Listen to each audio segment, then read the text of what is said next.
Hello everyone, I'm George from Ireland. In this video I'm going to ask why so many people stick with Donald J. Trump. Well, because President Trump is still riding fairly high in the polls despite coronavirus. I know he's behind Joe Biden by several points, but given Trump's abysmal maladministration, it's surprising that he commands so much support. You think if people were rational, he'd have about 4% support, not 40%. Not many people are still dieted in a Trump cap. Even he isn't saying make America great again. I don't think he can claim it is great, not in the sense that he wanted to make it great. Yes, it's militarily mighty, but so many things he wanted to do haven't come true, like bringing back manufacturing jobs, so on, completely stopping illegal immigration, absolutely crushing ISIS and the Taliban, and on and on. So the stakes are high coming into this next election. I know they say that in many elections, but in this case, the cliche is actually true. But there could yet be a mischance, and the Democrats have sometimes inadvertently assisted their foe. Anyone who's viewed this channel will know that I'm a day one and inveterate abominator of Trump. So his immoral absolutism is plain to see, his bottomless dishonesty, his gross incompetence, his utter ignorance, and yet tens of millions of people are impressed by him, not just going to vote for him, think he's magnificent. So he will do whatever it takes to get what he wants. He's got absolutely no ethical bottom line. He will tell any lie, no matter how flagrant. He will insult anyone in the grossest possible manner. It really is nauseating. He believes that the ends justifies the means. And what's the ends? What he's actually trying to achieve is self-aggrandizement, adulation for him, more money for him. It's not for anyone else. It's not trying to help ordinary American people. If he actually cared about the average American, why doesn't he give away a penny in charitable donations? So it's like power is an end in itself. It's an observation that Orwell made a long time ago. So the Trump administration is a kind of a Rorschach test at sometimes to see, well, he does this, and how do you interpret that? So people have a huge capacity for self-delusion. Even I do. I strive not to keep it under control. But self-delusion is most pronounced amongst the religious, and obviously unsurprising that many of his backers are religious maniacs. Think of the cognitive dissonance. So you're a moralistic sort of person, you're puritanical, and yet you'll support someone who's so flagrantly immoral, and I'm not particularly moralistic, who's so foul-mouthed, who's a serial adulterer, who pays off these porn stars, and on, who's had so many credible allegations of sexual assault made against them. You're a flag-waving sort of person, a patriot, where Trump has obviously sent jobs overseas. He did everything he could to avoid military service due to a spurious complaint of bone spurs and things like that. You value honesty, and yet you vote for someone who is provably dishonest. And it's obviously empirically provable that he's terrible at business. And you care about the economy, and you leave it in his hands. So, well, coronavirus is the elephant in the living room, and Trump's been fairly successful at shifting the national conversation away from that, at diverting people's attention to BLM, which has killed precisely nobody, and BLM's opponents have killed several people in the past couple of weeks. But coronavirus, now, it's not Trump's fault. It started in China. Is it China's fault to any extent, the Chinese government? Maybe, for lax regulations about food hygiene and so on. But it was Trump's fault that it spread to the United States so much, allowing thousands of people in from China in March. Some of them were American citizens. He'd not quarantining them, not testing them, just allowing them in, whether they had it or not, who lied about coronavirus, claiming it was a hoax, scorned people for wearing masks, told them not to wear masks, despite knowing that that would significantly reduce the spread of the disease, so discouraging mitigatory measures. We now know this because of the Bob Woodward tapes, and even Trump doesn't deny the authenticity of the conversations he had with Bob Woodward. And so what Trump was saying in private and what was saying in public were completely different. So he was willing to have thousands of people die unnecessarily because of this, because he thought it would cause a panic. Well, I think what's going to cause more of a panic is more people dying of coronavirus. If you took prophylactic measures early, that would reduce the death toll considerably and indeed save the economy. And some people think you can save the economy or save lives. It's a false choice, really, because obviously the healthcare costs more. People are afraid to go out and socialize and go to work if coronavirus is killing huge numbers of people. The United States already lost 195,000 people to coronavirus. Trump thinks that's a good result. I think in March he was saying it was going to kill something like 80,000. Well, it's way beyond that now. So he's handled it in the most cack-handed fashion. And it's been badly mishandled in the United Kingdom and other countries too. So don't say, oh, we have to criticise your own country first. I do. Republic of Ireland, we've actually done quite well in it. UK quite badly. There's no reason why you can't criticise your own country and another. So we live in a free world. Well, much of it's free. So please, I welcome your opinion about the British Isles. Express it robustly, and I can take it. You might think it's dreadful. Perhaps you're right. I'd like to hear.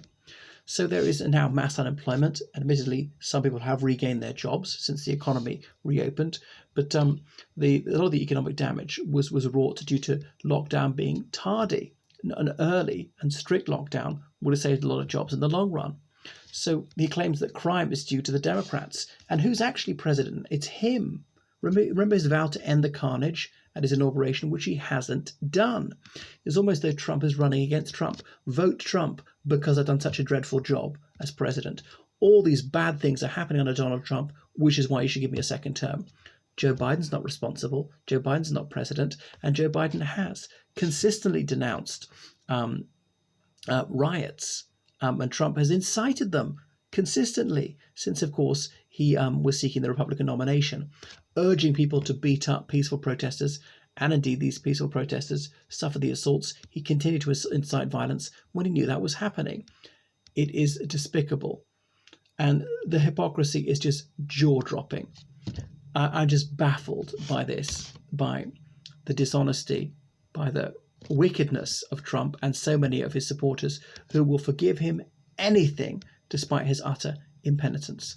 So the BLM protests are due to police brutality. And so some of the white supremacists who back Trump, they say, oh, BLM are violent. Millions of people have been on BLM protests. And I mean millions in the United States and abroad. I've been on one. And I think a tiny proportion have engaged in any act of violence. And again, it's about misdirecting people's attention, taking the spotlight off the root cause, which is police brutality and racism, and onto the very small number of criminal acts which have been committed by a few people on the fringe of BLM, which of course I deprecate. No excuse for that. And then the same people who will really make a meal out of any wrongdoing by those on the edge of BLM will give a complete pass to murder if it's committed by the police. Don't say that most police in the United States are guilty of murder or anything like that. No, but some are, and it keeps happening and nothing's being done about it. So anyway, so some people are sticking with Trump because of BLM. So in this way, yeah, BLM has somewhat played into his hands. But what are they to do? Not protest? I mean, if people getting away with murder is not to be protested, what should you protest about? So you see how appallingly Trump has managed the economy. Look at the deficit, claiming that the high spending by Democrats on welfare caused a deficit. And obviously not talking about what really makes it worse, tax cuts for billionaires, for Trump's cronies, his donors, corporate welfare, and mind-blowing military profligacy, claiming that he's rebuilt up the military when military spending was actually higher in the middle of Obama's term. And so even if Biden did cut the military spending, it would still be the best armed military in the world by a long, long way. And despite all this huge military spending, the United States is not victorious in Afghanistan, in Iraq, in Syria, or elsewhere. Troops out, is that surrender or common sense? What do you think? You could interpret it either way. And Trump has neither withdrawn all the troops, nor has he won any victories. If he withdrew everyone, that would have the virtue of saving some American lives, saving money, but he hasn't done either. He's dithered and vacillated. So he's a flip-flopper. Ending the Iran deal, is that tough, or is it aggressive and counterproductive? Iran is closer to nuclear weapon now than it was under Joe Biden's vice presidency. or in Trump's first year, when America was abiding by the Iran deal. America's shown bad faith, reneging on the Joint Comprehensive Plan of Action. So Trump has actually brought Iran closer to having a nuclear bomb. The trade war, is that winning or losing? Well, the falling living standards have been for decades. These trends date back a long time. They're deep-seated problems, and Trump is doing nothing to address those to people earning below a living wage. So the commentariat is now less confident of Trump's defeat than it was before. Polls are tightening, close to polling day, about 6 weeks to go. The polls tend to tighten as time wears on. But I wish that Trumpists would wake up and smell the Kool-Aid, because they've drunk the Kool-Aid, metaphorically speaking. If you know about Jonestown, Guyana, 1979, the People's Temple, this American cult, and the Reverend Jim Jones persuading 900 of his followers to commit suicide. And Trump as a cult along that line, as in let's have rallies densely packed with no masks, despite his supporters dying as a result, including the redoubtable Herman Cain, one-time Republican presidential hopeful, president of the National Restaurant Association. So there's limerence of many of his devotees towards him. That's what they feel. Many of his acolytes hang on his every word. So anyway, he attracts adulation. They think he's violent. So as I said, he's the Jim Jones of politicians, an anti-rationalist when it comes to the economy, environment, defense, anything like that. NATO is kowtowing to Russia despite the Russian hack of his election, which is agreed by all America's intelligence agencies, signed off on by Republican-dominated committees in Congress, and on and on and on. Despite superabundant evidence, a mountain of evidence proving things absolutely beyond question, he will still deny it. No riposte against the hack, which is simply inviting it again. So Trump will take the side of a hostile power against the US intelligence community. It's staggering, this high treason. And so why shouldn't Russia repeat their performance of 2016? It cost them only a couple of $1 million, very little pushback, and they achieved great success. So Trump is obviously diverting attention from coronavirus. There's no threnody from the dead. He just tries to gish gallop with lies, a blizzard of lies to blind people. You have to go several steps back to debunk what he said. And then he's got this lady, Miss McEnany, as his spokeswoman, and then she's telling a real whopper, claiming the president has never lied on coronavirus when he's lied and lied and lied about it, come up with absolutely moronic and deadly advice about hydroxychloroquine, which is not proven to deal with it at all, and at best would just be a waste of time, could have bad side effects, but even worse, put bleach into your lungs, inject bleach into your lungs. Wow, staggering. Some people will try it. How does he get away with this? How is anyone so stupid and malevolent to believe him? So despite him having lied over 20,000 times on the records, there are tens of millions of people who believe what he says. Again, words fail me. So anyway, people are just bamboozled and punched drunk by his constant volleys of lies. So some pundits say that coronavirus would finish him. Hasn't proved so far, but his perpetua may yet be coming. The voters might say, "You're fired," as he used to say in The Apprentice. Well, I hope this would spell finis to Trumpism. There's a bit of an intra-Republican row. There are Republicans against Trump, but remember, even if he loses, there'll be tens of millions of Trumpists still there. Some people wouldn't be nostalgic for him. It's a bit redolent of, say, the John Birch Society in the 1950s, this anti-communist ginger group, claiming that Eisenhower, the President Eisenhower, a hardline anti-communist, was a card-carrying communist. And millions of people believe this absolute bunkum. So I notice the verticality of loyalty. Very poor people loyal to Trump, a billionaire, and some of these very poor people hating other working class people for their race or for being even poorer than them is just astonishing. Not much horizontality of identity. You're working class, I'm working class. We've got to have solidarity because we do what's in the interest of ordinary people and against the super rich who are exploiting us. So some people below the federal minimum wage bearing allegiance to a billionaire, to an exploiter who's offshored lots of jobs, who's done everything he could to avoid paying tax. So they make common cause against other workers. as if the interests of the poor and the rich are the same, as if tax cuts for billionaires don't put more of a tax burden onto the working class. But some of these proletarians make his cause their own. So he's popular among the epistemically challenged. So Trump is unserious. Some people find him entertaining. He can be energetic. They like his expletive-laden rants, his racist screeds, and so on. But you're not nitpicking if you analyze policy. And of course, he's got a great appeal to the unanalytical. But some people think that was like pedantic to say, well, actually, that's a lie, and he didn't fulfill this pledge, and on and on. Maybe they just like the general sound of it, the hyperbole. And people think he's unspun. Well, he's very spun. His lies are all targeted. What he says is for effect. He's not a typical politician. Politicians usually try to avoid telling outright lies, which is why they start to have the question. But no, he'll go right ahead and tell a brazen lie. So the clerisy are almost unanimously against Trump. Well, maybe that's because they know a thing or two, particularly about politics.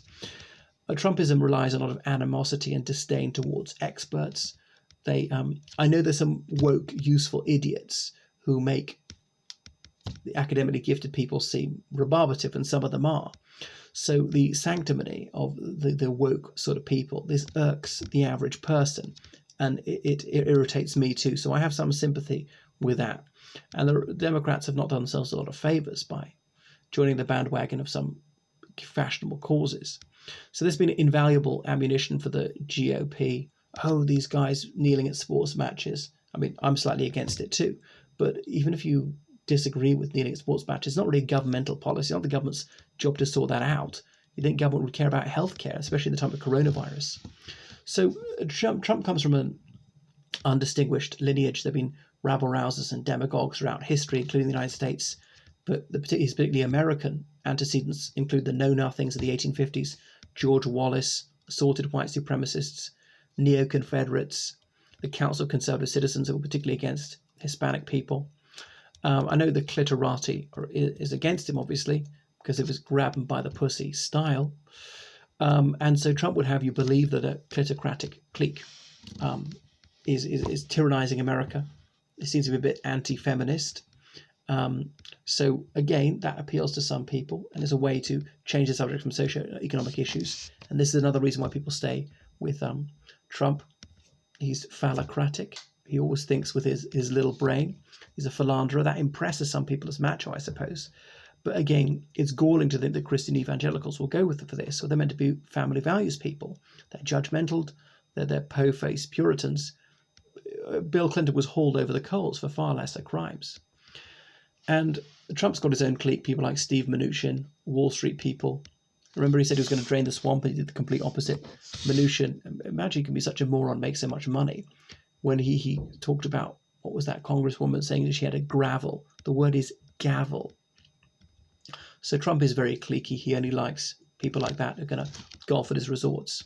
So I suppose it's the anti-intelligentsia that's behind Trump. And ordinary people feel they're condescended to by academics, and they are sometimes. So owning the libs, that's what makes people stick with Trump. He knows how to wind up liberal opinion. This fires up his base. And if he insults the right people, that might put rocket boosters under his campaign. So what else? There's anti-elite sentiment he appeals to despite being an elitist himself. Think of people like Meghan Markle, raiment in a £65,000 dress, and she's like the princess of wokeness. She could have given that money away to the poor. She could have bought a magnificent dress for 1% of that amount, but oh no, she's going to spend it on herself. So some Americans are very fragile when it comes to critique of their nation, and you'll find that in any country. But I can't remember who said, being powerful means you don't have to listen. And so they take very badly to any reasoned or courteous criticism of the United States, including by fellow Americans. And yet, of course, some of these Trumpsters will savagely criticize their own country for, say, allowing abortion or something like that, or restricting guns or anything like that, or being a little bit liberal. So Trump appeals to this chauvinistic hyper-nationalism, this closed-mindedness. So it's anti-rationalism is some of the reasons why people stick with Trump, despite by empirical evidence him having been a disastrous president although he has had a few minor successes. So blind faith is what he appeals to, people of faith, and that leads to blind loyalty. There's clearly a continuum here. Those who believe in the verbal inerrancy of the Bible, despite the Bible's hundreds of contradictions. People who believe in the Bible literally, young earth sort of people, then that's not a big step from that to being a climate change denier. And, people who claim that the BLM is a terrorist organization despite being anti-violence, and for people for whom the murder of innocent black people is not an issue. They think that's absolutely fine. So Trump gets people to stick with him through association fallacy of linking Biden, an establishment Democrat, to the radical left, not evaluating the claims of BLM. So this is the bad company argument. Biden recognizes that BLM have got a real grievance. And so because he tells the plain truth about that one, Trump says that the worst thing anyone associated with BLM ever done is something you're responsible for.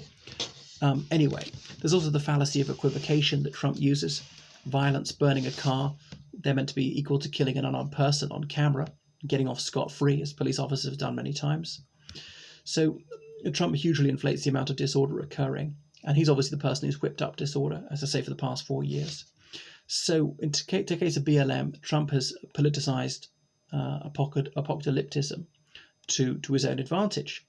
It's a sort of, it's this sort of formal logical fallacy, post hoc ergo propter hoc. The BLM protests equal crime. That's a formal logical fallacy. So Trump saying, vote Trump because of crime. Trump is not responsible for the crime happening under Trump. Trump will solve the problem that he's not solving now if you elect him again. If he could solve it, he'd solve it now, wouldn't he? And if he could solve it now but is choosing not to for personal advantage, then he's a despicable president not to be voted out. So it is so utterly moronic and illogical, but there are enough imbeciles out here to buy his argument. So Trump, is not responsible for what's going on when he's president, but Biden is. He could scarcely be more stupid. Anyway, a lot of people won't bring themselves to face up to the existential crisis that they've been had. What Trump chumps they were. What fools they were to fall for his empty promises. You're a mark. The sort of sunk cost fallacy. I can't remember exactly the Macbeth quotation saying, you're halfway through the river of blood, you might as well carry on going all the way through rather than turn back. So the Democrats are sometimes guilty of hyper-logicality and not having emotional intelligence, having a tin ear for ordinary people, getting the tone wrong, being preachy, talking down to people, being fixated with arcane trivia, transgenderism, which affects a very tiny, tiny proportion of the population. Talking about white privilege and so on. It's dubious whether that exists, so that there is racism towards ethnic minorities, and that's detestable. Using this sort of mumbo-jumbo, like people being racialized as black, and that's what maybe puts off the average white, this Marxist psychobabble, or professors wanting to turn colleges into Maoist madrasas. I know that's a bit of an exaggeration, but there's still a grain of truth in it, and again, that's what turns maybe ordinary whites towards Trumpism, because they're so outraged by this woke nonsense. So remember one of Bart Simpson's rules of a bogus politician. This is from a 1990s cartoon saying, claims to be an agent of change whilst is in fact incumbent, and Trump would be an example. He's no longer the challenger. Insurgency, he can't be shaking it up. He is the president now. He can't be anti-establishment. He's always been the establishment since he was born a WASP multimillionaire in New York. So many of his arguments are not deductively valid. Most of his premises are fallacious, but most people don't have the cognitive ability to see that. He uses inductive arguments most of the time, not deductive ones, but a lot of people couldn't tell the difference. So he claims to have machismo despite lacking thew and always lacking physical fitness. Not that I'm physically fit. Using the fallacy of equivocation to help himself, claiming that publicly funded healthcare equals socialism, when lots of non-socialist societies have it, like Canada, for example, even, even Massachusetts under Mitt Romney to some extent had it. The US has it for the Veterans Administration, for the military and so on, Medicare, Medicaid. And then some socialist societies didn't have it. The Soviet Union didn't have it for some time. So, but claiming that socialism and public funded healthcare are the same. So the seeds of Trumpism were planted a long time ago. White nationalism, straw manning about open borders. I don't know anyone who advocates that. Being against dreamers and so on. So selective historical amnesia is what helped Trump. This is why people stick with him. Remember Reagan, his amnesty in 1986 about illegal immigration, and yet he's a Republican household god.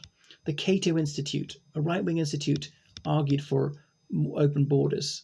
The Adam Smith Institute, a hyper-capitalist organization, wanted a borderless society so they can have a race to the bottom in terms of wages.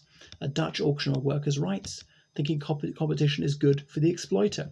So it was the right, not the left, argued for this. And antagonism towards immigrants, legal and illegal, is fanned by Fox News. There's alarmism about immigration, and that's nothing new. It's been heard in every generation. And then after a while, immigrants are largely accepted, and it moves on to the next wave of immigrants, and they're to be victimized. So the laws of supply and demand would mean that excessive labour supply drive down wages, and that's true. And this is one of the reasons why some people stick with Trump. So, but Trump's not wrong on wage compression.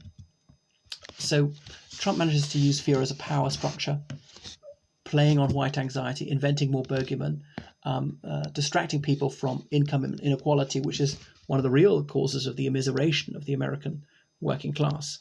The cost of living is going up higher than wages and has been for a long time. So it's a culture war. He likes to fight those battles because he can't win if it comes to socioeconomic issue. Wants to switch people away from talking about cost of living and getting in living wages. So the Democrats, unfortunately, play his game sometimes by obsessing over the culture war. So Trump allegedly called dead soldiers losers and suckers. I don't know it's true, but it's completely consistent with his character. Oh, but he denied it. Well, why would you believe his denial when he's lied over 20,000 times on the record? But many people are moronic enough to trust him. So scaremongering, that's why people stick with Trump. You know, in 2016, illegal border crossings were a 50-year low, and yet he wanted to build a wall. There is illegal immigration, significant amount, mostly through legal ports of entry, coming on visas and simply overstaying. So you look at his hypocrisy. If he believes in market rationality, and he does, he's imported workers to do jobs. He's exported jobs where he could, had his merchandise made overseas. If he cared about the American worker, he wouldn't do that. So he's misdirected people, claiming that the poverty is the fault of the poorest and not the richest for underpaying, for not paying enough tax. So the main problem in society is the poor have too much money. It could scarcely be more idiotic. So he perpetuates this idea of capitalist utopianism, the American dream. It's a dream because there's never been a reality, the sort of fantasy of prosperity that everybody can be wealthy without the rich paying more in tax, without wages going up by law. So the corporatocracy have had it their own way for a very long time, and obviously Trump is not challenging that, and the Democrats aren't really. So it's plutocratic triumphalism. There are structural inequalities which are not to be discussed in front of the children, i.e. the 99%. And that's the kind of thing that's helping Trump silence on those sort of issues, deafening silence. So the super affluent are put on the pedestal. There's a sort of puritanical idea that wealth is virtue and therefore poverty is vice, that it's your fault if you're poor. And of course, sometimes that's true. And it's well done you if you're wealthy. And again, sometimes that's true. But anyway, those who are very avaricious are hailed as wealth creators, job creators, not recognizing that it's often wealth extractive strategies have made people rich, not wealth creative ones. So neoliberalism has wrought devastation on the working class. So many blue-collar jobs have been sent overseas. And Mitt Romney helped to do this when he's a management consultant. Country club conservatives like it. That's what the grand old party was about.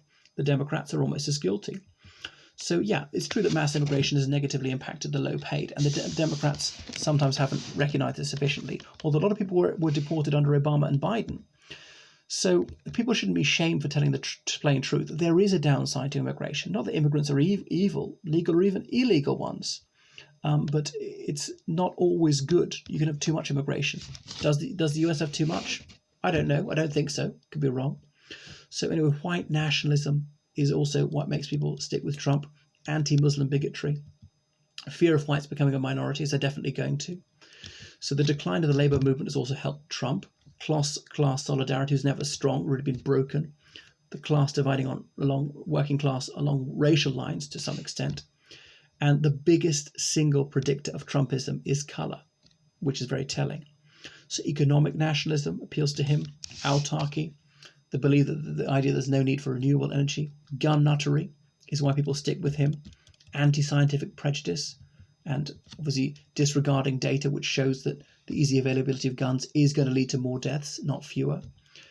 Makes me think back to the monkey trials, Mr. Scopes in the 1920s, when he was prosecuted by William Jennings Bryan, former Democratic presidential candidate. It's almost that level of irrationality. So not much has changed in a century. So Trump's got another fanatical cult behind him, this institutional ideology of the military-industrial complex. The energy sector, much is behind his pro-pollution policies. Some are Wall Street, the idea that enriching the ultra-wealthy helps the average person, which it largely doesn't. There's this underlying that says this drip-down mythos. Okay, it's a zombie lie, it will not die. It's propagandized for even by the Democrats. Hillary Clinton, take a bow. So they're going to have difficulty rejuvenating the GOP, even if the GOP win this election. They might run out of dumb whites. I mean, there'll always be some, but maybe not enough to win. So got to. If the Democrats are doing really well, that might incentivize the Republicans to finally agree to free health care, keep more of their supporters alive for longer. Anyway, so the white majority can't be perpetuated. Trumpism may well be its last stand, although it's probably not going to be a white minority for 20 years. But economic egalitarianism, that could help the Democrats. Use of natural resources for the public good, seeing it as a common treasury rather than something for private gain. So reckless spending of Trump has been funneling wealth to the super rich, but I mean that doesn't seem to bother a lot of Trumpists. They think that's just rewarding success or something like that, or that's the American way. But is it a good way? If it's foreign, it must be bad, seems to be the idea. So it's naive to think that the Democrats are innocent on all these things. They've all been partly guilty, not willing to take on vested interest enough. So what's the root cause of republicanism? Partly colour identity, maybe animosity towards the other, provincialism, xenophobia, bellicosity, identitarianism, and anti-intellectual prejudice, things like that. So Trump playing his last card. There's been no bluster against Iran lately. No war thus far, but he might try that as a desperate gambit, as October surprise, if he can't announce a vaccine and take credit for it as though he invented it. And of course, there are enough fools out there who'd fall for that one. Anyway, these are some of the reasons why people stick with Trump. So please follow me on Twitter, Instagram, and Facebook. Please donate. I desperately need donations to keep the channel going. GeorgeCallahan79@gmail.com. On PayPal, Callahan, that's CALLAGHAN, all small letters. Toodaloo.